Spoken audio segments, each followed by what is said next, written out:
বেতার রাজশাহী। এখন শুনবেন স্থানীয় বাংলা সংবাদ।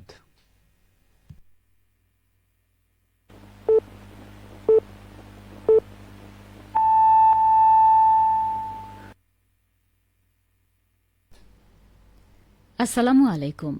সন্ধে ৭টা, বাংলাদেশ বেতার রাজশাহী। স্থানীয় সংবাদ পড়ছি সাজরিন খান খুশবু।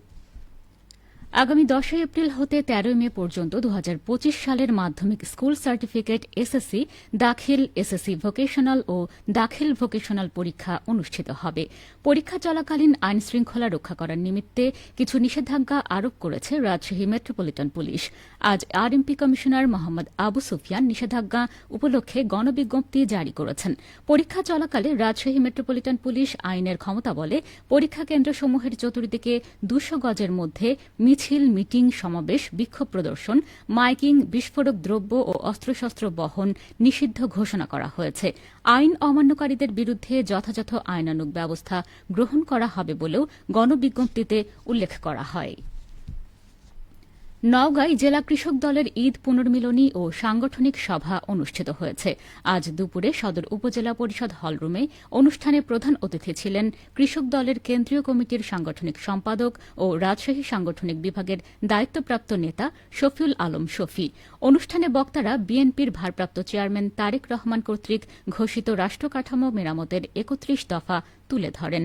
এছাড়া দেশব্যাপী সংখ্যাগরিষ্ঠ কৃষকদের সংগঠিত করে আগামী নির্বাচনের জন্য প্রস্তুতি নেওয়ার জন্য সকলকে ঐক্যবদ্ধ থাকার আহ্বান জানান। তারুণ্যের অংশগ্রহণ, খেলাধুলার মানোন্নয়ন এ প্রতিপাদ্য বিষয়ে আজ নাটোরে জাতীয় ও আন্তর্জাতিক ক্রীড়া দিবস পালন করা হয়েছে।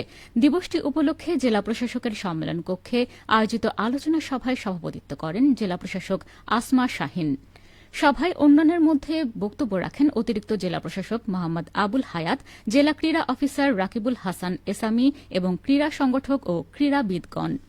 এদিকে ক্রীড়া দিবস উপলক্ষে পাবনায় আলোচনা সভা অনুষ্ঠিত হয়েছে। আজ সকালে পাবনা জেলা প্রশাসক কার্যালয়ের সম্মেলন কক্ষে এই সভা অনুষ্ঠিত হয়। জেলা প্রশাসন, জেলা ক্রীড়া অফিস ও ক্রীড়া সংস্থার আয়োজনে সভায় সভাপতিত্ব করেন পাবনা জেলা প্রশাসক মোহাম্মদ মফিজুল ইসলাম।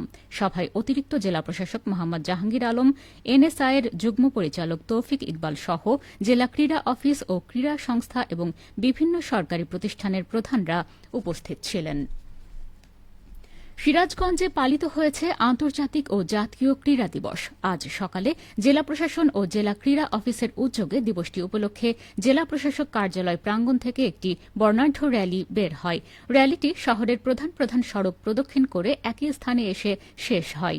ক্রীড়া দিবসের উদ্বোধন করেন স্থানীয় সরকার বিভাগের উপপরিচালক মোহাম্মদ কামরুল ইসলাম। এ সময় উপস্থিত ছিলেন সিরাজগঞ্জ প্রেস ক্লাবের সভাপতি ও ডিএসএ এর সাবেক সাধারণ সম্পাদক হারুনুর রশিদ খান হাসান, জেলা বিএনপির সহসভাপতি রাকিবুল ইসলাম রতন সহ ক্রীড়া সংগঠক ও খেলোয়াড়রা। এছাড়া দিবসটি উপলক্ষে জেলার বিভিন্ন উপজেলায় বর্ণাঢ্য র্যালি ও আলোচনা সভা অনুষ্ঠিত হয়েছে। রবীন্দ্র বিশ্ববিদ্যালয়ে ছুটি শেষে ক্লাস ও প্রশাসনিক কার্যক্রম শুরু হয়েছে। স্বাধীনতা ও জাতীয় দিবস, শবে কদর, জুমাতুল বিদা ও ঈদ উল ফিতরের ছুটি শেষে আজ ক্লাস ও প্রশাসনিক কার্যক্রম শুরু হয়েছে।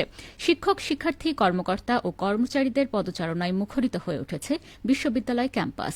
ছুটি শেষে ক্লাস শুরু হওয়ায় শিক্ষার্থীদের মাঝে আনন্দঘন পরিবেশের সৃষ্টি হয়।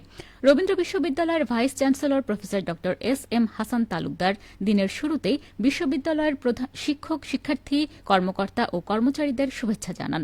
তিনি শিক্ষার্থীদের পড়াশোনায় মনোযোগী হওয়ার এবং শিক্ষক, কর্মকর্তা ও কর্মচারীদের দায়িত্ব অনুযায়ী কাজ করার আহ্বান জানান।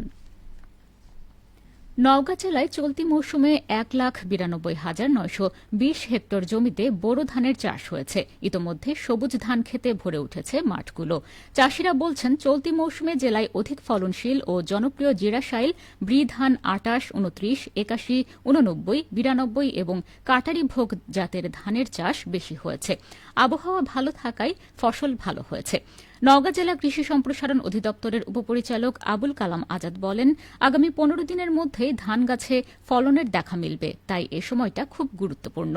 মাঠ পর্যায়ে কৃষি কর্মকর্তাগণ চাষীদের সাথে যোগাযোগ করে সার্বক্ষণিক বালাইনাশক ও প্রযুক্তিগত সহায়তা এবং পরামর্শ দিয়ে আসছেন। সঠিক সময়ে চাষাবাদ শুরু হওয়ায় এবছর বড় মৌসুম থেকে ভালো ফলনের আশা করা হচ্ছে। নাটোরের সিংড়ায় অবৈধভাবে মাটি বিক্রি করার অপরাধে মোহাম্মদ মুজাফফর নামে একজনকে ৫০,০০০ টাকা জরিমানা করেছে ভ্রাম্যমাণ আদালত। আজ বিকেল ৫টায় উপজেলার চৌগ্রাম ইউনিয়নের তেরোবাড়িয়া এলাকায় সিংড়া উপজেলার সহকারী কমিশনার ভূমি ও এক্সিকিউটিভ ম্যাজিস্ট্রেট মোহাম্মদ গোলাম রব্বানী সর্দার ভ্রাম্যমাণ আদালত পরিচালনা করে এ জরিমানা আদায় করেন।